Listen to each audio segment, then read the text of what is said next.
Bonjour à tous. Nous sommes là encore ce matin devant notre Dieu.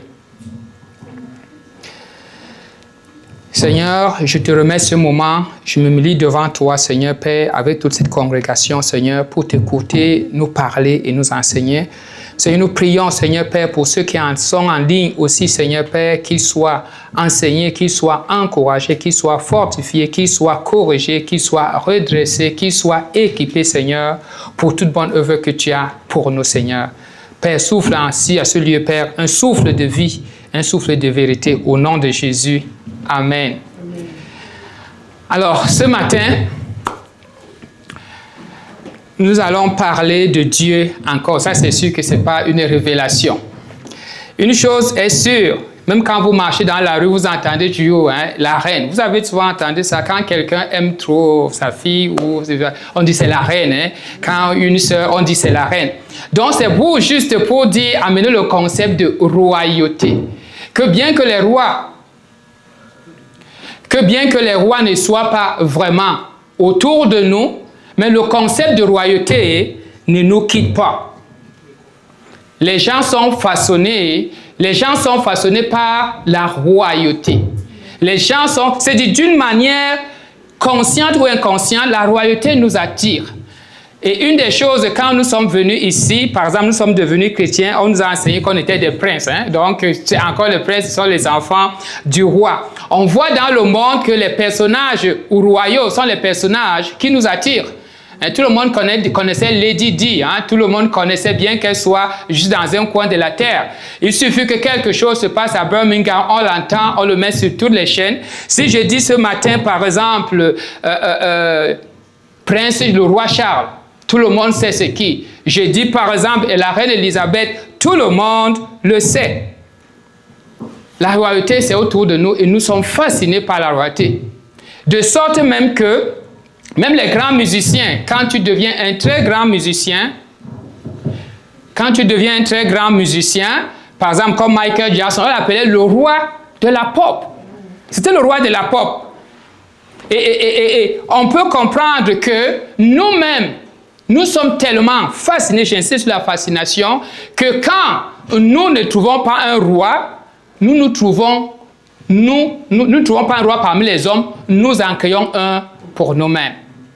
La royauté, là, ce n'est pas quelque chose dont l'homme peut se passer. L'homme ne peut pas vivre sans roi. Quand il n'en trouve pas parmi les hommes, il en crée un pour lui-même. Donc la question n'est pas ce matin à savoir si nous avons un roi. Nous l'avons, certainement. Mais est-il digne d'être roi? Telle serait la question ce matin.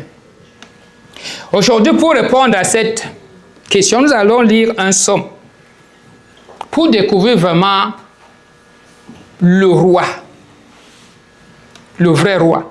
Et c'est le psaume 29. Et quand je dis psaume 29, je pense que tout le monde a déjà une idée de ce psaume, quand même, qui est un peu assez controversé.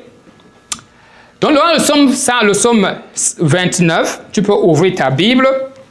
Nous allons lire ce psaume tous ensemble avant de partager la parole. On va le lire, il n'est pas long, il a seulement 11 versets. Psaume de David, fils de Dieu. Ça somme de David, fils de Dieu, rendez à l'Éternel gloire et honneur. Rendez à l'Éternel gloire pour son nom. Prosternez-vous devant l'Éternel avec des ornements sacrés. La voix de l'Éternel retentit sur les eaux. Le Dieu de gloire fait gronder le tonnerre. L'Éternel est sur les grandes eaux. La voix de l'Éternel est puissante. La voix de l'Éternel est majestueuse. La voix de l'Éternel brise les cèdres du Liban. L'Éternel brise les cèdres du Liban. Il les fait bondir comme des veaux. Et le Liban et le Sirion comme de jeunes buffles. La voix de l'Éternel fait jaillir des flammes de feu. La voix de l'Éternel fait trembler le désert de Kadesh. La voix de l'Éternel fait enfanter des biches et dépouille les forêts. Dans son palais, tout s'écrie gloire. L'Éternel était sur son trône lors du déluge. L'Éternel, sur son trône, règne éternellement. L'Éternel donne la force à son peuple. L'Éternel bénit son peuple et le rend heureux. Ça, c'est la parole de l'Éternel. C'est la parole de Dieu, la parole qui a été inspirée par le Saint-Esprit. Ces psaumes nous dépeignent l'image d'un vrai roi. Mais quand je dis roi, qu'est-ce qui fait de quelqu'un un roi? Au-delà de l'apparence, de la para, quand on va dire tu es habillé comme un roi, au-delà de la para, qu'est-ce qui fait de quelqu'un un roi? La première chose, un roi par définition est celui qui règne. Un roi, c'est celui qui domine sur un territoire. Et pour le rendre un peu plus chrétien, un roi, c'est celui qui dirige ta vie. C'est celui qui règne ta vie, c'est celui qui règne sur ta vie, c'est celui qui domine ta vie. Quels sont les synonymes les plus connus du roi aujourd'hui? Le premier synonyme, c'est le mot Seigneur. Un Seigneur. Le Seigneur. Et deuxième mot, c'est le souverain. Il est souverain. Celui qui est en total contrôle. C'est lui qu'on appelle un roi. Ça, c'est la première chose qu'on connaît d'un roi, quelqu'un qui domine. Mais un roi aussi, on reconnaît un roi aussi par ça, il gouverne par sa parole. Un roi gouverne par sa parole. Ça veut dire un roi ne court pas en route là pour arrêter un bandit. Un roi, comme quelqu'un le disait, il disait à un journaliste qu'il suffit juste que je fasse même juste un geste de la tête comme ça et tu n'es plus journaliste demain, tu n'es plus directeur de l'institution que tu diriges. Et effectivement, un roi, c'est quelqu'un qui dirige par sa parole. D'ailleurs, la grandeur d'un roi est déterminée par la puissance de sa parole, par l'impact de sa parole. Parce que sa parole peut engendrer. Vous pourrez aller sur les chaînes, des gens disent plein de choses, mais rien n'arrive. On sait qu'ils ne sont pas du tout des rois. D'accord? Donc, un roi est vraiment reconnu comme roi ou comme un grand roi par l'impact de sa parole. Un roi faible a des paroles faibles. Même s'il crie fort, ses paroles sont faibles parce que l'impact en est moindre. Hein? Un roi faible, ses paroles n'influencent presque personne. Pourquoi? Parce qu'il est faible. Dans plusieurs pays du monde aujourd'hui, et même dans certains villages, il y a des rois. Vous allez partout sur la terre, les rois, il y a les rois de village, il y a des rois ceci, mais qui les connaît? Qui les connaît? Si on te dit même le roi, même peut-être dans ton village, il y a un roi, mais dans le village à côté qui est roi, peut-être même tu ne connais pas. Ce sont des rois faibles.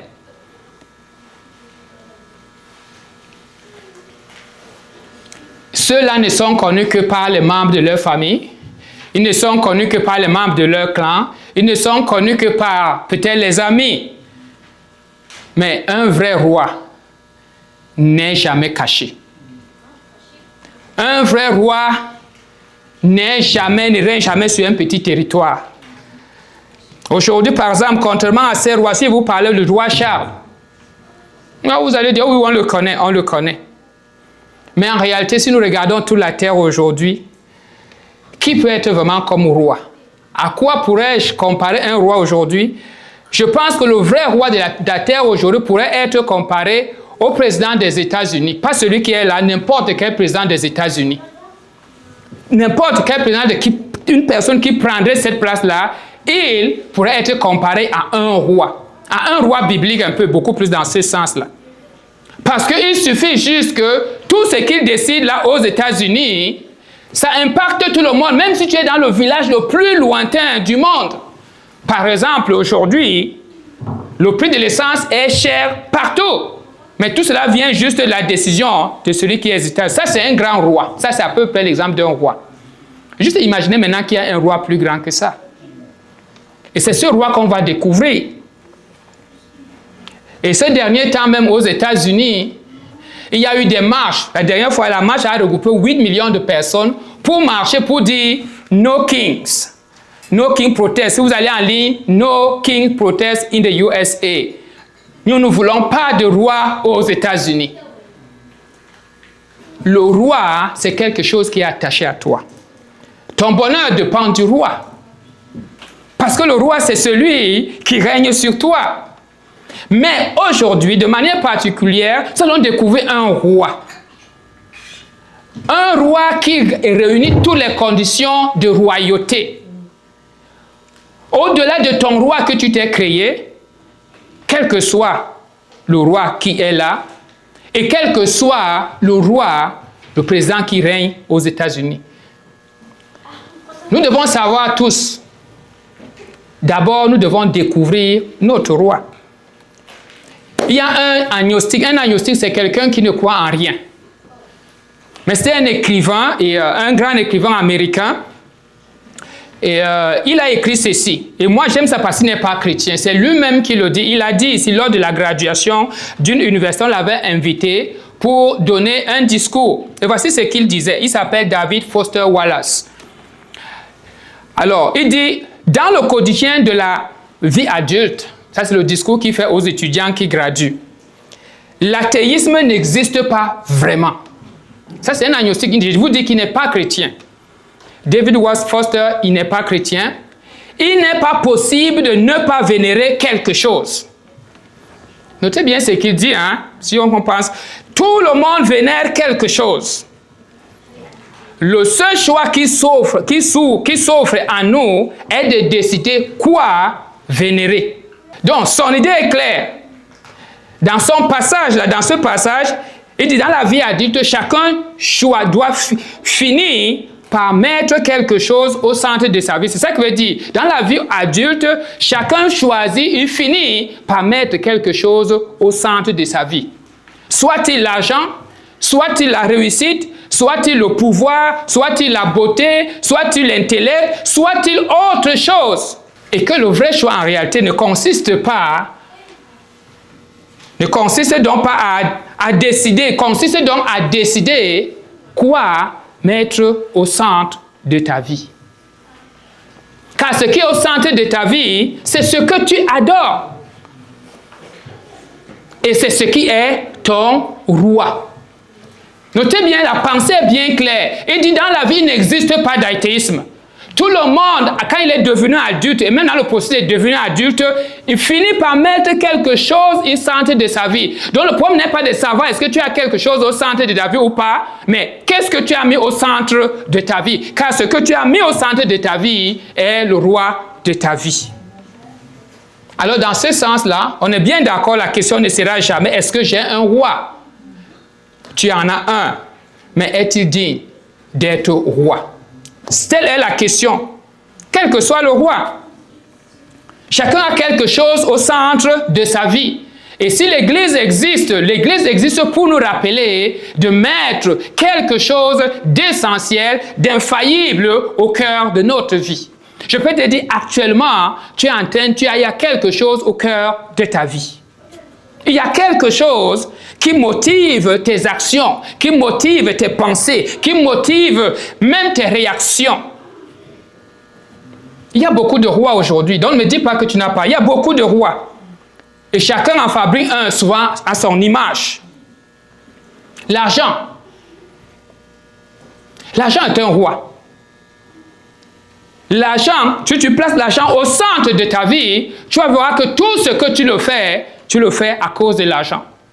Tu pourrais par exemple quitter l'église, tu pourrais avoir 2 emplois, tu pourrais mentir pour avoir de l'argent, tu pourrais taxer cher toutes ces choses parce que cette fois-là, tu es en train de servir le roi qui est au centre de ta vie. Cependant, nous devons savoir que les rois, quel que soit le roi que tu mets au centre de ta vie, il a peu de pouvoir. Et ses promesses finissent par te trahir. Ils ne te satisferont jamais. Parce qu'ils ne sont pas de vrais rois. L'argent est un roi, mais ses promesses ne tiennent pas. L'argent, par exemple, tu ne peux pas guérir avec l'argent. Tu peux avoir l'argent, mourir malheureusement, parce que l'argent ne guérit pas. Le pouvoir, ceux qui cherchent le pouvoir ne sont pas satisfaits du pouvoir, parce que le pouvoir ne satisfait pas. Il y a des gens qui vivent juste pour avoir de l'influence, et même avoir les diplômes. Je vous dis, à la fin, les diplômes ne satisfont pas. Si vous voulez essayer, vous allez voir que ce sont les gens les plus intellectuels du monde qui ont les plus grandes bibliothèques du monde aussi. Pourquoi? Parce qu'ils ne sont pas satisfaits du savoir qu'ils ont. Plus ils essaient de résoudre les problèmes, plus les questions naissent encore, plus ils doivent encore lire plus. L'intellect, les diplômes ne peuvent pas être satisfaits. Donc, il n'est pas étonnant que quand tu es dans la bibliothèque de quelqu'un, tu trouves encore plus de livres. C'est parce qu'il a plus de questions que toi encore, tu n'as pas encore. Parce que plus il lit, plus les questions naissent. La connaissance. Mais c'est un roi. Il y a des gens qui ne vivent que pour avoir des diplômes. Il y a des gens qui ne vivent que pour avoir de l'influence. Il y a peut-être tu es influenceuse. L'influence ne sauve pas. Si vous allez sur Internet, par exemple, la dernière fois, je lisais, vous voyez sur France 24, il y avait une influenceuse qui avait été tuée au Brésil. L'influence ne sauve pas. Qu'est-ce que tu as au cœur, au centre de ta vie? D'autant pour Dieu, le roi, le mariage. Si le mariage est au centre de ta vie, le mariage ne te comblera jamais de l'amour que tu recherches qui est au fond de ton être. D'autres, c'est la famille. Mais la famille te déçoit parfois. Les enfants, parfois les enfants finissent par te décevoir. Chaque personne en ce lieu a placé quelque chose au centre de sa vie. Le point, c'est que tu places au centre de ta vie, c'est ce qui est ton roi. Et c'est ce qui dirige, domine et détermine tes faits et gestes. Pour d'autres, c'est la beauté. Il faut que je m'embellisse encore et encore. Chaque nouveau produit est mon produit. Il faut que j'essaye. Mais à la fin, même la Bible nous déclare, la beauté est vaine. La beauté ne pourra jamais te satisfaire. Après avoir fait tout cela, au fond de ton être, tu verras que c'est un mauvais roi. La beauté ne peut pas te donner ce qu'elle te promet.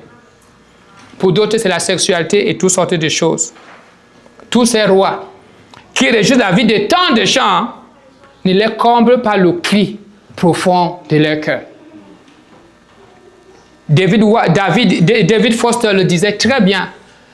Tout le monde a quelque chose au centre de sa vie. Celui qui met Dieu, qui met par exemple l'argent au cœur de sa vie, verra qu'avec le Dieu, quand tu as Dieu comme l'argent, tu en auras toujours encore besoin de plus d'argent. Celui qui a besoin, celui qui met le pouvoir au centre de la vie, aura toujours besoin de plus de pouvoir. Pas de satisfaction. Pas de satisfaction. Et aujourd'hui, nous allons découvrir, avec ce que tu viens d'entendre, puisque maintenant, avec ces exemples, il se pourrait que je ne t'ai pas tout donné. Tu dois maintenant connaître ce qu'il y a au centre de ta vie. Tu dois connaître le roi qui dirige ta vie. Et tu dois découvrir aussi quelles sont les limites de ce roi-là. Peut-être tu dis, moi, ma vie, c'est l'argent.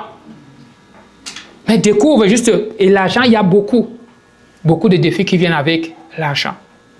Si l'argent est au centre de ta vie. Et tu vas découvrir facilement que ce roi que tu as placé au centre de la vie aujourd'hui, s'il est parmi tant de choses que j'ai nommées et les autres que tu peux ajouter, il n'est pas digne de régner. Tu devais peut-être penser déjà à le remplacer par un roi digne. Parce que si tu es un mauvais dirigeant, tu vas souffrir de la mauvaise dirigeance. Un roi qui est capable. Un roi qui n'occupe pas le centre pour rien. Et c'est pour cela que nous allons lire aujourd'hui le psaume du roi. Et nous l'avons lu. Et ce psaume aujourd'hui, le titre de ce message que j'ai dit, c'est « Connais le vrai roi ». Connais le vrai roi. C'est vraiment l'appel que Dieu nous donne ce matin. Connais le vrai roi. Et la première chose ici, quand l'auteur du psaume écrit le livre, il dit quoi? Il dit ici, au verset 1, il dit « Fils de Dieu, rendez à l'Éternel gloire et honneur. Rendez à l'Éternel gloire pour son nom. Prosternez-vous devant l'Éternel et avec des ornements sacrés. » Ça, il s'adresse ici aux enfants de Dieu. Dans d'autres versions, on parle des anges. Peu importe que ce soit les anges ou que ce soit les enfants de Dieu physiquement, le peuple d'Israël ici, si on s'adresse aux anges à louer Dieu, cela implique qu'on va appeler le peuple de Dieu à louer Dieu. Il dit louer, ou mieux c'est adorer Dieu. Il dit, le mot qu'il utilise ici, c'est rendez. Rendre, ça veut dire retourner à quelqu'un. Hein? Viens rendre, pas viens, ce que tu ne sais pas donner. Quand tu dis rends-moi ma chose, ça veut dire je te l'ai déjà donné. Ça veut dire il y a quelque part, la royauté de Dieu qui a été donnée, qui a été volée, a été donnée à quelque chose d'autre. Notez bien dans le psaume ici, rendez, rendez, rendez. C'est une forme d'insistance. Rendez à Dieu ce qui revient à Dieu. Ça veut dire, venez redonner à Dieu gloire et louange, venez l'adorer. Notre profonde erreur que nous faisons souvent, c'est que quand on dit venez louer Dieu, venez adorer Dieu, ça veut dire nous pensons que nous allons ce soir aller mettre la musique, écouter la musique, chanter Dieu, et après là où j'ai dit les louer aujourd'hui. Ce n'est pas louer Dieu. Et je pense que David Foster Wallace a bien saisi le sens de louer. Il a dit chaque personne place quelque chose au centre de sa vie. Donc c'est vraiment ici, le psalmiste est en train de dire, remettez Dieu au centre. Louer Dieu, c'est mettre Dieu au centre. Aussi simple que ça. Ça enlève toutes les autres choses. Le point que chaque fois qu'on dit louer ou adorer, toi tu vois le chant, je m'avais chanté, je m'avais ceci. Non, ce n'est pas ça. Maintenant, laissez-moi vous dire la vérité. Si Dieu est au centre de ta vie, tout va tourner autour de Dieu, n'est-ce pas? La louange va tourner autour de Dieu. Tout va tourner autour de Dieu. Mais ce n'est pas aller chanter. Louer Dieu, c'est mettre Dieu au centre. De sorte que tout tourne autour de Dieu. Ton langage tourne autour de Dieu. Tes paroles tournent autour de Dieu. Tes décisions tournent autour de Dieu. Rendez à Dieu sa place. Quelque part, la place de Dieu a été volée. Et le psalmiste, l'auteur du psaume ici, l'enfant de Dieu dit, rendez à Dieu gloire. Donc c'est capital, c'est important. Ce n'est pas quelque chose qu'on pourrait prendre juste à la légère. Ce n'est pas en vain qu'il insiste que rendez gloire à l'Éternel. Rendez-lui sa gloire. Et n'oublions pas qu'il parle ici dans un monde païen. Et dans un monde païen, la gloire de Dieu est volée. La gloire de Dieu est volée et donnée à tout ce qui existe. Quand on voit le ciel bleu, on dit c'est la chimie qui a créé, on ne sait pas toutes sortes de choses. Tout est volé. Et c'est ce que Romains 1 nous dit, ils ont pris la gloire de Dieu, ils ont préféré la gloire, ils ont donné ça aux oiseaux. Ils ont donné ça aux bêtes. La gloire de Dieu est volée. Quand on découvre, au lieu d'être émerveillé par la sagesse infinie de Dieu, on va dire c'est la science. Mais la science ne crée rien, la science découvre ce que Dieu a fait. Et ici, le psaume ne nous laisse pas le choix. Il dit rendez à l'Éternel. Rendez à l'Éternel. Ce n'est pas n'importe qui. La gloire est à l'Éternel. L'Éternel, c'est le nom Yahweh, c'est le nom conventionnel, le nom de l'alliance de Dieu. C'est lui qui mérite l'honneur. C'est lui qui doit être placé au centre. C'est lui qui doit être l'objet de nos préoccupations. Dieu ne peut pas être à côté et après tu mets la musique et tu dis Dieu, tu loues Dieu. Comprenons-le que la manière la plus simple de comprendre la louange, c'est de dire place Dieu au centre de ta vie. C'est aussi simple que ça. Si Dieu est au centre, c'est lui que tu vas chanter. Si il est au centre, tu vas décider en fonction de lui. Mais si tu dis, mais louer Dieu, c'est aller chanter Dieu, tu seras passé à côté. Rendez à Dieu. Fils de Dieu, enfant de Dieu, rendez à Dieu la gloire. Redonnez à Dieu sa place. Donnez-lui le centre.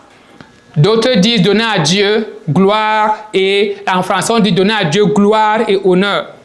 Mais en anglais par exemple on dit donner à Dieu, rendez à Dieu gloire et force. Et ce qui me semble beaucoup plus convenir, c'est gloire et force. Car ça convient beaucoup plus, même dans la suite du psaume, rendez à Dieu gloire et force. Ça veut dire la gloire est à Dieu, mais ça veut dire aussi que la force est à Dieu. Ça c'est très important là, c'est très important. Ça veut dire, quand on dit ici, rendez, ça veut dire venez et dites à Dieu que c'est toi qui as la force. Venez, dites à Dieu que c'est toi qui as la gloire. Venez, dites à Dieu que c'est toi qui as la puissance. C'est ça que ça veut tout simplement dire, venez et dites à Dieu, c'est à toi qui as la force. Jusqu'à quand tu vas reconnaître tes faiblesses devant Dieu? Jusqu'à quand?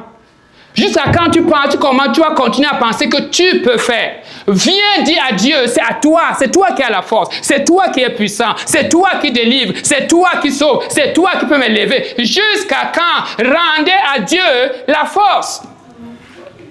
Proclamez cela à son nom. Dites à l'Éternel, c'est toi qui as la force. Combien de personnes parmi nous manquent de reconnaître qu'ils ne sont pas puissants? Ou qui manquent de reconnaître que c'est à Dieu la puissance. Et parce que nous manquons de le reconnaître, nos réactions subissent les conséquences. Devant chaque petite difficulté de la vie, parce que tu as perdu contrôle, tu penses aussi que Dieu a perdu contrôle. Rends à Dieu gloire. Ce comportement démontre que tu ne rends pas à Dieu gloire. C'est toi qui es au centre. Parce que si tu es au centre, si quelque chose passe, il s'en occupe. Rendez à Dieu, redonnez à Dieu sa place du centre. Reconnaissez que c'est Dieu, c'est lui qui a la force et la gloire. Chaque petite difficulté te fait trembler. La mouche passe, ça t'énerve. Le moustique passe, ça t'énerve. Le verre d'eau qui tombe, ça t'énerve. Restituons à Dieu. C'est un rappel pour toi et pour moi, ce soir, à restituer à Dieu ce qui revient à Dieu. Le pouvoir est à Dieu. La force est à Dieu. Je sais que dans d'autres cercles chrétiens, le diable ou bien certaines personnes, eux, ils pensent qu'ils ont la force. Mais la Bible ne nous laisse pas cette option. Nulle part dans la Bible, tu verras que Dieu a dit que voici un homme puissant. Voyez-vous, dans d'autres sectes, c'est le diable qui est puissant. Rendez à Dieu. Si tu es en train de voler la gloire de Dieu, tu es en train de donner ça au diable. Et ça veut dire que le diable n'est pas puissant. Le diable peut faire un nombre limité de choses que Dieu lui permet de faire. Mais malheureusement, certains pensent que c'est le diable, d'autres pensent que c'est eux-mêmes. J'ai entendu des gens, et peut-être vous aussi, il y a des pasteurs qui sont forts. Il n'y a aucun pasteur qui est fort, il y a un Dieu qui est fort. Donne-lui le centre. Il y a un Dieu qui est fort. Rendez à Dieu. Arrêtez de donner la force à la créature. Donnez la force au Créateur. Les personnes non croyantes, eux, vont donner la force aux énergies. C'est les énergies. Mais laissez-moi vous dire, une énergie non canalisée est destructrice. Maintenant, si elle est canalisée, c'est que quelqu'un l'a canalisée. Qui l'a donc canalisée? Pensons-y. Pensons-y. C'est Yahweh qui a canalisé. Appelle ça énergie, mais à la fin, quand tu vas réfléchir, tu vas réaliser l'énergie ne fait rien si elle n'est pas canalisée. Une fois qu'elle est canalisée, ça veut dire une intelligence l'a canaliser et qui peut canaliser l'énergie si ce n'est pas l'Éternel. Le psaume, la première adresse du psaume, c'est au Fils de Dieu. Rendez, redonnez, reproclamez. Venez dire à Dieu que la force est à toi. Venez replacer Dieu au centre. Arrêtez de penser que vous êtes fort. Oh, j'ai pris beaucoup, je suis fort. Vraiment? Tu n'es pas fort. Tu n'es pas fort. À Dieu la force, proclame-le. Mais le psalmiste aussi, le frère David ici, le roi David, il ne nous laisse pas aussi dans le vide. Il nous donne des raisons pour lesquelles Dieu mérite cette adoration. Il mérite d'être placé au centre. Il nous donne des points de repère. Pourquoi Dieu mérite d'être loué et adoré. Insistant toujours, loué et adoré, c'est le mettre au centre. Tu tournes autour de lui. Ta vie, tes chants, ta pensée, tout tourne autour de Dieu. Parce que c'est lui qui mérite la louange. C'est lui qui règne sur la nature. Parce qu'il n'y a que deux choses. Soit la force est donnée à Dieu, soit la force est donnée à la nature. Ça veut dire tout ce que Dieu a créé. Il n'y a pas d'autres options. Quand on est païen, toute la force est donnée à la nature. D'ailleurs, même vous entendez ces derniers temps, par exemple, les gens qui parlent de la mère terre. Ça veut dire, c'est-à-dire l'expression devient Mother Earth ou Mother Nature. On parle de plus en plus de ça. La mère nature a décidé, la mère nature. Et où est le père nature? Et ce sont vraiment vient en réalité pour répondre aux Canaanaïdes de l'époque, aux Cananéens de l'époque, qui est vraiment dans un monde où on louait la nature, on louait ceci, on donnait tout à la nature et rien à Dieu. Et le peuple enfant, le David est conscient que le peuple de Dieu a tellement tendance à copier qu'il doit leur restituer ici que la force n'est pas la nature, le pouvoir n'est pas la nature, mais tout cela revient à Dieu. Ce n'est pas la même nature, c'est au Père Dieu. Et ici, David utilise une tempête dans le psaume 29. C'est l'histoire d'une tempête tout simplement. Il utilise une tempête pour peindre de manière graphique la puissance et le pouvoir de Dieu. Il appelle ça ici la voix de Dieu. Parce qu'un roi règne par quoi? Par sa voix. C'est ça on reconnaît un roi. Vous allez voir, j'ai vu ça à la télé, un roi fait juste comme ça. On vient, on te prend, c'est fini. La voix du roi produit un effet. Un roi là, quand tu vois l'argent, tu vois l'effet de l'argent, toi-même tu dis, ouais, mais après un moment tu vois que ça ne peut plus faire. Quand tu es malade, il te regarde comme ça, il ne peut plus. Mais on va découvrir ce qu'un vrai roi, la puissance de ce qui sort de la bouche, sa voix, ce qu'elle peut entraîner. C'est ça un vrai roi. Et un roi qui n'est pas semblable à celui-là, il n'est pas digne d'être roi. Juste mettre le côté et chercher un vrai roi. Parce que quand nous lisons par exemple Genèse 1 au verset 3, on dit, et Dieu dit que la lumière soit, et la lumière fut. Et la lumière fut tout simplement. Nous ne réalisons pas la puissance qu'il y a là. Quand on dit que la lumière soit, la lumière fut pour nous, ça ne dit rien, mais dites-vous bien qu'il n'y avait rien. Absolument rien, aucun atome, aucun rien. Et Dieu dit la lumière soit. On ne réalise pas toute la puissance de Dieu qui est là. Mais ici,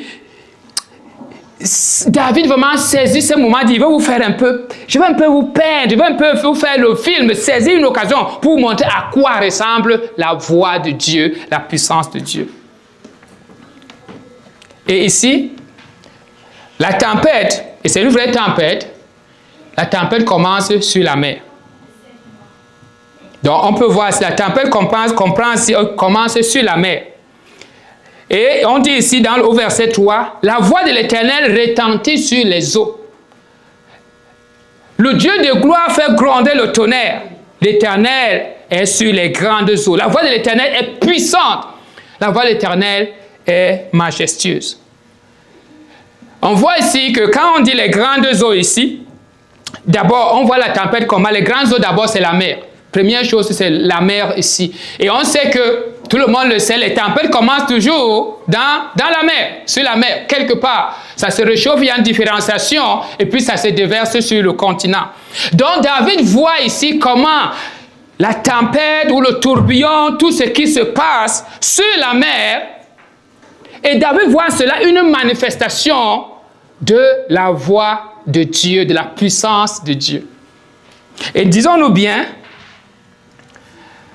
ici la mer Méditerranéenne. Mais dans la cosmologie des Juifs et des peuples orientaux, là, la mer n'est pas une bonne chose comme on le voit là. La mer, c'est une menace. Ils rêvent et ils pensent un jour la mer va se fâcher, la mer va déborder et la mer va envahir tout le continent. Ils pensent vraiment comme ça. Parce que pour eux, la terre est sur 4 piliers, ok? La terre est sur 4 piliers, la mer est en bas des 4 piliers, là. Un jour, ça peut déborder et ça recouvre toute la terre. Donc pour eux, ils imaginent les bêtes les plus féroces comme sont dans la mer. Vous parlez du Léviathan et d'autres animaux. C'est-à-dire pour eux, là, la mer est un lieu, est une force destructrice en attente. C'est une menace permanente.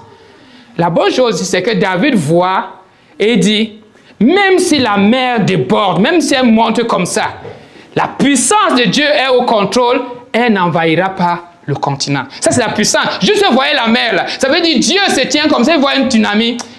Retournez là-bas. Le tsunami va s'asseoir. Et dit, ici, Dieu est au contrôle des tumultes de la mer, des vagues de la mer, de tout ce que, des forces du chaos qui menacent même ta propre vie. Est-ce que tu peux croire que ton Dieu, il est au contrôle de toutes les forces de chaos que tu crains et qui menacent ta vie, que ne pourront pas t'atteindre si ton Dieu ne le permet pas? Ça, c'est un Dieu qui règne. C'est pour ça qu'on nous dit, sa voix tonne sur la mer. Sa voix domine sur la mer. Sa voix règne sur la mer. Sa voix, son ordre est imposé. Parce que la voix, c'est son ordre. Son ordre est imposé sur la mer. Ça, c'est un roi, ça. Donc, Dieu est parfaitement au contrôle. Malgré tout ce qu'on peut voir sur la mer, malgré les croyances orientales où la mer peut déborder. Non, non, calmez-vous. Même si vous voyez les tempêtes comme ça, là, Dieu est au contrôle. Et le psaume 99 le dit très bien. On dit dans le psaume 99, ici en anglais, on dit « You rule the raging of the sea. When its waves rise, you still them. » Ça veut dire, tu règnes, tu gouvernes la rage de la mer. Quand ces vagues s'élèvent, tu les calmes. Ça, c'est la traduction. La traduction, j'ai pris la traduction, Louis II dit, tu domptes l'orgueil de la mer. Quand ces flots se soulèvent, tu les abaisses. Ça, c'est Dieu. Voilà un roi. Voilà un roi qui ne fait pas la concurrence avec la mer. La force de la nature, ici, la force de la mer, lui est soumise. Il règne sur toutes les menaces chaotiques de la terre et sur les menaces chaotiques de ta vie. Voilà un roi qui est digne. La voix de Dieu règne donc sur les grandes eaux, mais pas seulement sur les grandes eaux. La voix de Dieu, la Bible nous dit ici, brise les cèdres. Au verset 5, on dit la voix de l'Éternel brise les cèdres. L'Éternel brise les cèdres du Liban. Il les fait bondir comme des veaux, et le Liban et le Sirion comme des jeunes buffles. Waouh! Juste imaginez ça. Ça, c'est la voix de l'Éternel. La voix de l'Éternel, c'est la puissance. Parce que ici, quand on arrive ici, là, on voit que la force, la tempête est en train de progresser. Elle a quitté la mer. Elle est déjà sur terre. Et sur la terre, c'est sur la terre qu'on trouve les cèdres. La tempête a quitté les eaux. Maintenant, la tempête continue sur la terre. Et maintenant, la tempête sur la terre, on nous dit ici, ça brise les cèdres. Laissez-moi dire, les cèdres, là, c'est parmi les arbres les plus durs et qui vivent le plus longtemps et les plus résistants. C'est parmi les arbres les plus résistants du Moyen-Orient. Juste imaginez ça. Et la Bible nous dit ici, non pas seulement ça, il les fait bondir comme des veaux, et le Liban et le Sirion comme de jeunes buffles. Ça veut dire là que les branches, les cèdres se coupent juste comme si c'était absolument rien. C'est comme si c'était vraiment l'arbre le plus fragile possible. Parce que la voix de Dieu, la puissance de Dieu, c'est dit juste pour... Et il continue, il dit ici, le Liban et le Sirion. Le Liban et le Sirion, là, ici, ce sont des montagnes. En réalité, c'est la montagne du Liban et la montagne de Sirion. La montagne de Sirion, on l'appelle encore le mont Hermon. Donc ici, là, c'est sûr que ça, c'est normalement une tempête qui était accompagnée d'un tremblement de terre. De sorte que les montagnes sautent comme les jeunes. Ça veut dire que les montagnes montent et descendent comme si c'était juste des jeunes animaux pleins de force. Ça veut dire sans résistance, sans capacité de s'arrêter. Dieu brise le cèdre du Liban, c'est qu'il y a des résistants. Dieu brise les montagnes qui sont comme la force la plus stable, comme des jeunes animaux. Ça saute comme ça. Vous voyez la puissance de Dieu? Avec Dieu, rien n'est impossible. C'est ça que nous dit, c'est ce que ça veut nous dire ici, là. On nous avait, il règne sur les chaos, mais il règne aussi sur l'impossible. On va dire, c'est ça, la montagne, c'est ce qu'il y a de dur, de résistant, et ici de fort, mais devant Dieu. On dit, saute comme des jeunes buffles, il n'y a pas de sang, on dit la montagne. C'est-à-dire, imaginez quel Dieu. Si celui-là, il est ton roi, juste imagine. Ce n'est pas la tempête, c'est le roi, c'est la voix de l'Éternel. Parce qu'ici, il est en train de peindre, quand Dieu dit quelque chose, à peu près ce qui se passe. Mais il saisit la tempête pour dire, voilà à peu près la puissance de la voix de Dieu. Et rien ne tient devant la puissance de Dieu. Et rien, absolument rien. Même ce que tu penses être le plus résistant possible, même ce que tu dis, c'est impossible qu'une montagne juste se mette à bouger de haut en bas comme si il n'y avait aucun soutien terrestre. Non, c'est possible. Avec Dieu, ce n'est pas quelque chose n'est pas trop difficile. Quelque chose n'est pas trop difficile. Et tout cela, c'est tout simplement à cause qu'il est roi. Un roi règne par sa parole. Et c'est à peu près comme ça la puissance de la voix de Dieu. Il les fait bondir. Et n'oublions pas, en Israël, la montagne, on parle même de montagne éternelle dans la Bible. Ça veut dire que la montagne est vue comme quelque chose d'éternel. Mais même le psalmiste est vraiment devant une réalité qu'il dit, attends, ce qu'on appelle même d'éternel, là, il n'y a pas éternel là-dedans.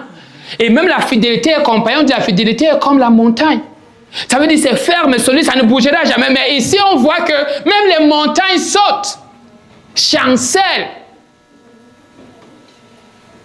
Parce que Dieu a parlé. Et c'est ce qui s'est passé à la création à peu près. Quand Dieu a parlé, on ne peut pas imaginer tout ce qui a commencé à prendre place dans la nature. Mais c'est à peu près des choses comme ça qui ont commencé à prendre nature, à prendre place. La fidélité de Dieu, on dit, c'est comme une montagne dans le psaume 36 au verset 6. Et ici, le psaume, Dieu nous montre, le Saint-Esprit nous montre que Dieu se montre le Dieu de l'impossible. Il fait trembler toute la nature, même ces éléments les plus solides et les plus stables. Juste ça. Maintenant, imaginez que ce Dieu soit ton roi. Ou maintenant, quand quelqu'un dit « mère nature est forte », ici on voit que tous les éléments de mère nature ne perdent leur force. Les montagnes, la mer, tous sont soumis à quelqu'un d'autre. Donc celui qui se met à louer mère nature, il est en train de louer un sous-dieu, un Dieu trop petit. Parce qu'on voit si ces éléments ne tiennent pas, tous ces éléments sont secoués, il n'y a même pas de résistance. Mais c'est ça parce que Dieu a parlé. Et il continue ici, la voix de Dieu, il jette les flammes de feu. La voix de Dieu, dans le verset, c'est la voix de l'Éternel fait jaillir des flammes de feu. La voix de l'Éternel fait trembler le désert. Fait trembler le désert de Kadesh. Donc on voit la progression. Donc on était d'abord là-bas. Après maintenant on arrive au désert. Et le Kadesh c'est par exemple où on pense. Là on pense que le peuple israélite est passé. Après il sortait de l'Égypte. Mais si c'est un désert, c'est un lieu inhabité. C'est un lieu presque inaccessible, on peut dire comme ça. Mais la Bible nous dit que même là-bas, Dieu fait briller sa lumière. Ça veut dire, tout le monde pourrait dire ici, la voix de Dieu se fait entendre même dans les confins de la terre, dans les lieux les plus inhabités. Ça veut dire que Dieu règne dans l'espace. Dieu règne au plus proche et au plus loin. Dieu règne là où il y a des hommes et là où il n'y a pas des hommes. Ça veut dire quand vous allez en Mars, ne pensez pas que vous avez échappé à Dieu. Quand vous êtes sur la Lune, ne pensez pas que vous avez échappé à Dieu. Quand vous êtes dans le désert de Kadesh, ne pensez pas que vous avez échappé à Dieu. Même là-bas, Dieu fait briller les éclairs qui montrent qu'il est là, il est présent et il y règne. C'est ça Dieu. Personne n'échappe à Dieu, personne n'est très loin de la puissance de Dieu. La puissance de Dieu nous environne parce qu'il est le vrai roi. Mais pas seulement cela. Parce que nous sommes là pour découvrir la puissance de Dieu. On nous dit ici la voix au verset 9. On dit la voix de l'Éternel fait enfanter les biches. Elle dépouille les forêts. Dans son palais, tout s'écrie gloire. L'Éternel était sur son trône lors du déluge. L'Éternel, sur son trône, il règne. Premièrement, ici, on voit que la voix de l'Éternel ici provoque des naissances prématurées. Ça, c'est la voix de l'Éternel, ça. Ici, on voit que les biches entrent en travail à cause de la terreur de ce qu'ils voient la puissance de Dieu se déplacer. Quand ils voient les arbres bouger, les feux s'écassent, tout ceci, la terreur les saisit. À cause de cette grande peur, elles entrent en enfantement. Ça, c'est la puissance de Dieu. Quelle cause la terreur? Elle provoque la terreur quand on voit la puissance de Dieu. Quand on voit la voix de Dieu, ce n'est pas quelque chose qui présente sa puissance. Comme on va dire la puissance de Dieu est comparable à quelque chose d'autre. Il n'y a rien de comparable à la puissance de Dieu. Mais ce n'est pas seulement ça. La voix de Dieu ici, non pas seulement elle provoque les accouchements prématurés des animaux à cause de la terreur qui les saisit, mais la voix de Dieu dépouille les arbres de tous leurs arbres, de tous leurs feuilles. C'est ce qu'il veut tout simplement dire ici. Il dit ici, oui c'est ça, il dit, elle dépouille les forêts. Fait entendre et dépouille les forêts. Ça veut dire les forêts là, elles provoquent quoi? On peut dire ici, la mort prématurée des forêts aussi. Parce qu'un arbre qui perd ses feuilles, elle perd sa vigueur, elle perd. Alors qu'elle fait accoucher les autres, tout le monde est dans la terreur. Ton Dieu, par sa voix, il peut donner la vie ou il peut donner la mort. Tout le monde, tous ceux qui sont là, la nature tremble devant ton Dieu. Et peut-être c'est toi seul qui ne tremble pas devant lui. Les biches accouchent quand elles entendent la voix de Dieu. Elles tremblent, la forêt, toutes les feuilles tombent, les branches tombent, il n'y a plus rien. La mort des arbres est précipitée parce qu'il est Dieu. Mais regardez quelque chose de différent. C'est là où le psaume devient encore plus intéressant. Ici, il y a quelque chose de différent.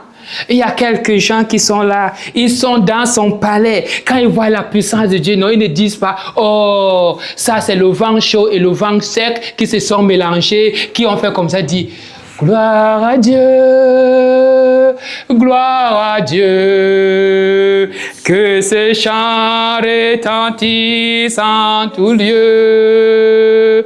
Gloire. Il y a un groupe de personnes, là on dit tout dans son palais. Ici le palais c'est le temple. Les gens sont certainement en train de louer. Et tout cela arrive. Ils ne sont pas pris par de grandes émotions. Ils disent, notre Dieu est au contrôle.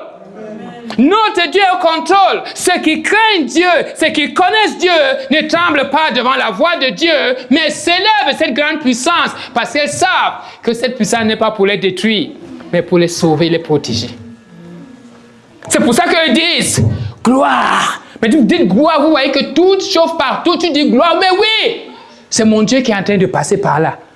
C'est pour Dieu te montre ici que, est-ce que tu vois que je peux te garder? C'est pour ça que les enfants, ils ont rien. Non, non, non, non. Ça, là, la force de Dieu n'est pas contre toi. La force de Dieu est pour toi.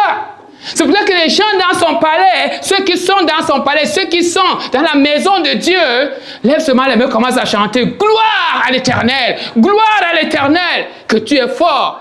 Parce que la force de Dieu est ta sécurité. C'est la garantie de ta sécurité. Il y a des gens qui cherchent des puissants. Il y a même des gens qui cherchent à être puissants. Mais je vais vous dire en réalité, il n'y a pas de plus puissant que notre Dieu. C'est un non-sens d'être avec Dieu et de vouloir être puissant. Parce que tu ne seras jamais puissant. Tu seras toujours, ta puissance, quelle que soit son élévation, sera toujours inférieure à la puissance de Dieu. Donc ça ne sert pas vraiment à grand-chose. Dieu est puissant. Il est plus puissant que tout et ultra puissant. Plutôt que de chercher à devenir puissant, on doit chercher plutôt à reconnaître sa puissance. Nous devons chercher plutôt à reconnaître sa puissance. Et comment nous reconnaissons sa puissance exactement comme ces gens-là? En le mettant au centre. Ils se sont mis juste à gloire à Dieu. Tous en son palais s'écrit gloire. Quel contraste, alors que là-bas, les biches sont dans la terreur, elles enfantent, les arbres sont précipités à la mort, les feuilles, les branches, tout se casse, tout ça. Et dit la voix de Dieu, c'est comme ça que la voix de Dieu fait exactement. Quand Dieu parle, voilà à peu près ce qui se passe. Toi, tu ne vois pas. Mais je permets que par ce psaume, tu vois la puissance de ton Dieu. Que quand Dieu passe quelque part, la mort trépasse tout simplement. Et la bonne chose ici, c'est que ces gens agissent exactement comme au temps d'Élie. Vous savez, au temps d'Élie, Élie, il a mis le feu, il a mis du bois, il a déposé l'offrande, il a invoqué Dieu. Et quand le feu est descendu, qu'est-ce que les gens disent? Les gens n'ont pas dit, oh, et que Élie, tu es puissant. C'est seulement nous qui le disons aujourd'hui. Qu'est-ce qu'ils ont dit, vous vous souvenez? Que Allah, que Yahweh est puissant. Nous mélangeons tout. Ils n'ont pas dit, oh Élie, que tu es puissant, tu as mis le feu, tu as mis le bois. Non, il dit, l'Éternel est Dieu, l'Éternel. C'est ça qui est devenu. Ne mélangeons pas, pas parce que Dieu passe par toi, tu n'es pas puissant. Mais ce jour-là, ceux qui ont dit non, l'Éternel est puissant, l'Éternel est Dieu. Pas que Élie est grand, pas que Élie est puissant. Élie n'a pas besoin de ça. Tu as juste besoin d'avoir un grand Dieu, pas de devenir puissant. Tu n'as pas besoin de devenir grand. Tu as besoin d'avoir un grand Dieu. Tu n'as pas besoin de devenir puissant. Tu as juste besoin d'avoir un Dieu puissant. Et cela te suffit. Et tu le places au centre. Et la voix de Dieu garantit son règne et sa victoire à toujours. Son pouvoir, son autorité. On le voit dans le psaume 10. L'Éternel était assis sur son trône lors du déluge. L'Éternel sur son trône règne éternellement. Je veux juste qu'on note une chose ici. C'est une vision plus globale. Vous voyez, le psaume commence par les eaux et ça se termine par les eaux. On voit ça? Ça a commencé. La tempête a commencé par les eaux et à la fin, ça nous met encore les eaux. Pour nous dire, les eaux là, le déluge représente la force du chaos, les forces de destruction. Mais là, on ne nous dit pas seulement que Dieu règne, qu'il tourne sur la mer. À la fin, on nous dit il est assis. Il domine pour toujours toutes les forces de chaos qui menacent le monde que Dieu a créé. On dit il était assis, il est assis éternellement. C'est pas qu'il était, non, au début on le voit, il menace comme si c'est au présent. Mais à la fin, on voit plutôt qu'il est assis. Était sur son trône, il avait un parfait contrôle, et l'Éternel sur son règne, et l'Éternel sur son trône règne éternellement. Les forces du chaos, les forces de destruction, les forces du mal, toutes sont sous le pouvoir et le contrôle de Dieu. C'est la conséquence normale de ce que ce psaume veut vraiment dire, que la voix de Dieu règne sur le déluge, les forces destructrices, les forces de la mort. Dieu est assis sur le chaos de la terre de manière permanente. Dieu est assis. Dieu règne. Dieu gouverne. Ce qui garantit quoi? La stabilité de cette terre-ci. Dieu contrôle parfaitement les forces destructrices de la nature, de ce monde de ténèbres, de manière continuelle et permanente. Et je veux que nous sachions tous que si nous avons cette image de Dieu, cette compréhension de Dieu, cela va nous réconforter. Et de manière très évidente dans nos propres vies. Cet exercice de l'autorité de Dieu et du contrôle divin sur les forces chaotiques qui menacent ou qui menaçaient la terre, qui menace de détruire la création et l'existence humaine, a établi une fois pour toutes que Yahweh est la force cohésive. Ça veut dire la force qui maintient, qui garde ensemble et qui maintient l'univers en place. Donc on voit à la fin des fins que c'est Dieu qui est au contrôle de tout l'univers. C'est lui qui maintient l'univers. Voilà pourquoi l'univers ne mérite aucune gloire. Toute gloire que tu donnes à l'univers devait être donnée à Dieu. Toute gloire que tu donnes à la nature devait être donnée à Dieu. Parce que la nature n'est que le phénomène, comme on dit, c'est le phénomène, c'est le phénotype de ce que Dieu a fait. La nature ne manifeste que la grandeur et la gloire de Dieu. Yahweh est donc le vrai roi. Mais regardez au verset 11, ça finit vraiment bien au verset 11. Finalement, vous avez vu toutes les menaces, et à la fin on t'amène, on te dit, non, ton Dieu ne menace pas seulement, calme-toi, il est plutôt assis. Ça veut dire il règne et il domine, tout est sous un contrôle parfait. C'est lui qui maintient toute la nature et toutes les forces de destruction dans ses mains. Le psaume 29 ici, le verset 21 dit, l'Éternel donne la force à son peuple. L'Éternel bénit son peuple et le rend heureux.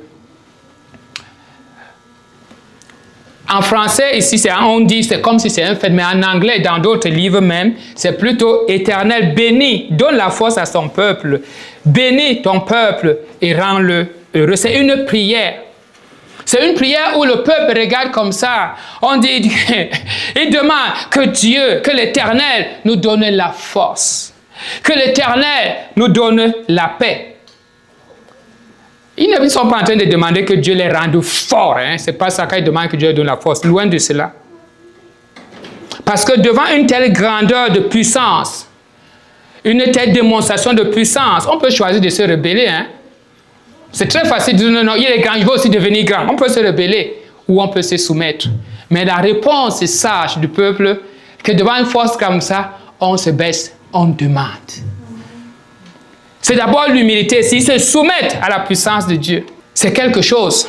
Si Dieu venait, parce que quand on demande, c'est comme si, donne-moi la force et Dieu te donne. Ce n'est pas une force, pas quelque chose. Je voulais juste reprendre les paroles d'Élie ici. Quand Élisée lui a demandé, donne-moi la double, on se dit c'est quelque chose de difficile. Et je dirais ici aussi que Dieu te donne la force et qu'il te donne la paix, c'est quelque chose de difficile. Ce n'est pas que Dieu ne prend la force, non.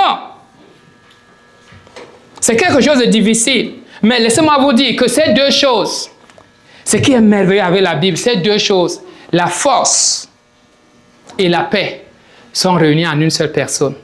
On l'appelle Jésus. Donc, aujourd'hui, tu peux avoir la force.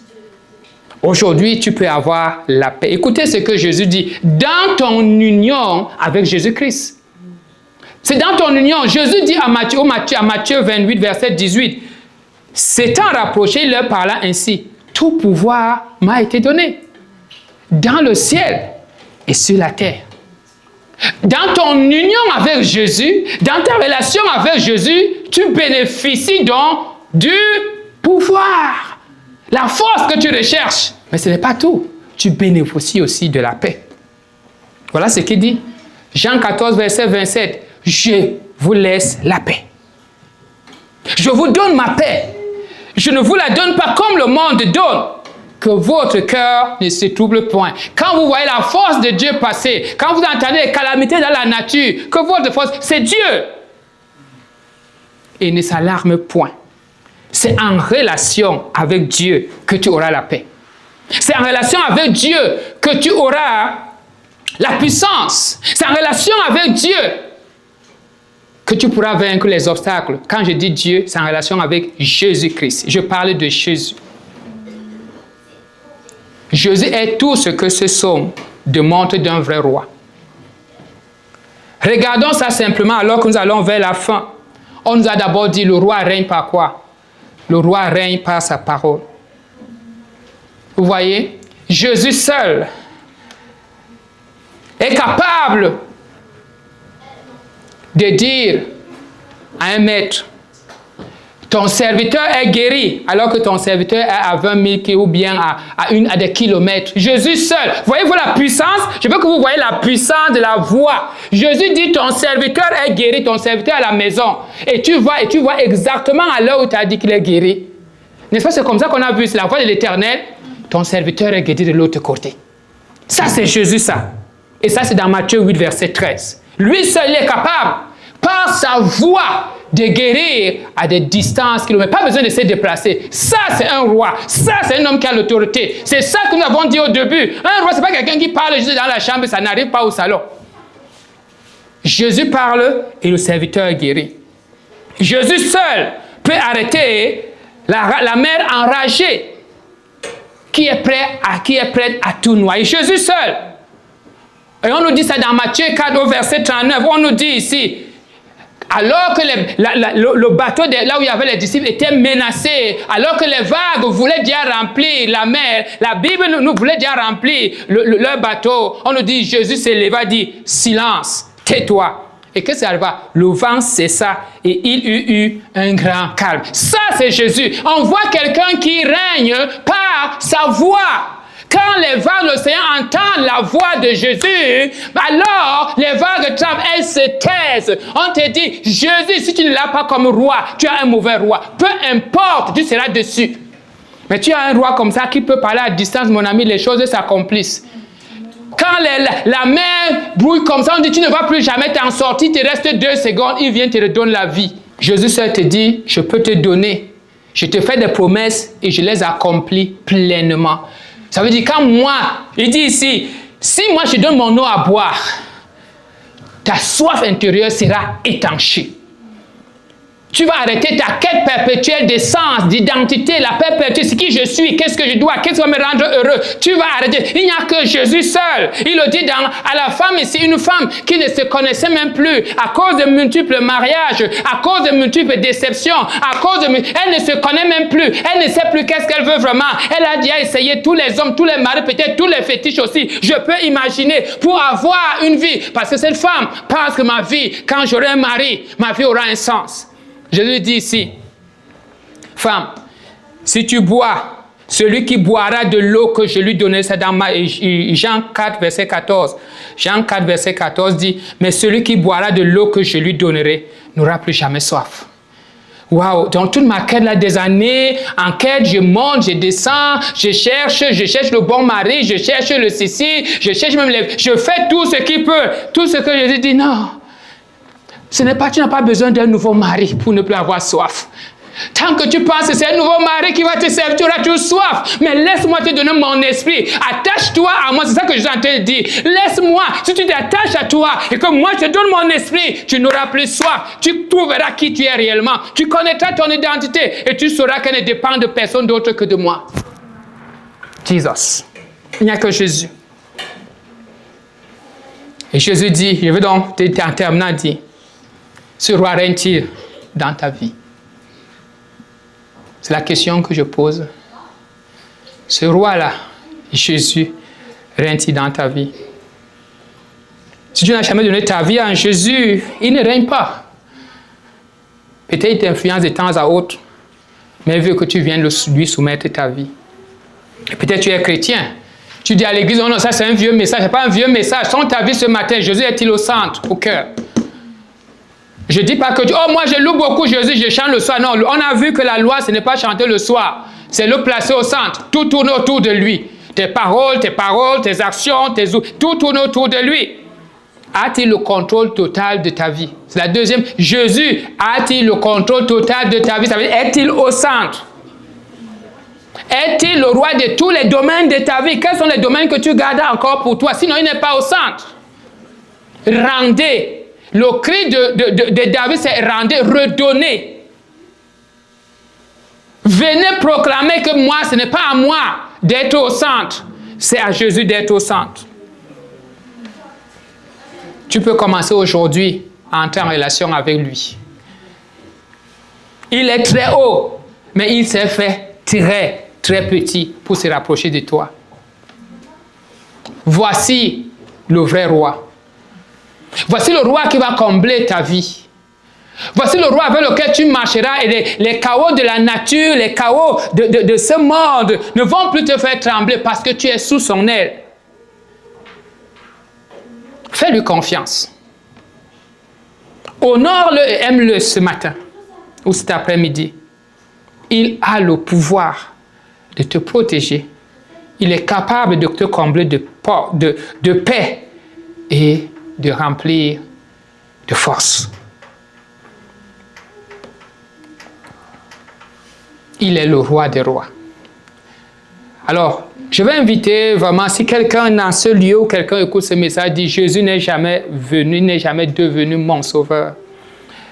Je n'ai pas connu Jésus, je l'ai connu juste comme un enseignant, je l'ai connu comme un homme bon, mais au fond de toi, tu recherches la paix. Peut-être en ce moment, tu recherches vraiment la paix, tu es dans le trouble. Peut-être tu te trouves tellement faible devant les défis de la vie qui menacent vraiment ta famille ou toi-même. Et tu te dis, qui viendra à mon secours? Dieu nous a dit, la force et la paix sont réunies en lui, Jésus. Dis-lui, Seigneur, je viens à toi ce matin. Je viens à toi ce matin, je te demande pardon d'avoir vécu sans toi. Pardonne-moi et deviens mon roi aujourd'hui. Je m'engage à me soumettre vraiment à toi, totalement à toi, à te placer au centre. Car j'ai vu le déploiement de ta grande puissance. J'ai vu et je comprends que tu domines la mer, tu domines les forces du chaos. Les biches à cause tremblent de terreur et accouchent. Les arbres se dépouillent de leurs feuilles parce que tu es Dieu. Jésus, il n'y a personne comme toi. Il n'y a personne comme toi. Je veux qu'on se lève. Tu peux continuer, mais je voulais qu'on chante ce chant. Il est le roi des rois. Il est le roi des rois, le Seigneur des seigneurs. Tu es le Dieu de la création. je me prosterne devant toi. Tu es le roi des rois, le Seigneur des seigneurs. Tu es le Dieu de la création. Je me prosterne devant. Seigneur, on se prosterne devant toi.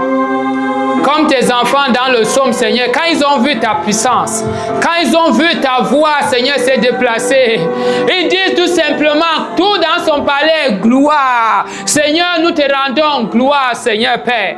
Parce qu'en toi, nous avons la force et la paix, Seigneur. Seigneur, voici ton peuple, bénis-le, Seigneur Père.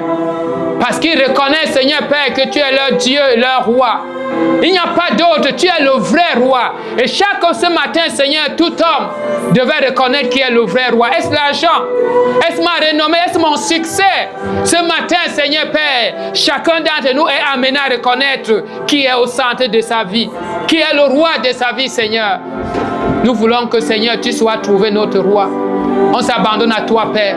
Bénis ton peuple, Seigneur. Fais briller la lumière, Seigneur, de ta face sur ton peuple en cette semaine.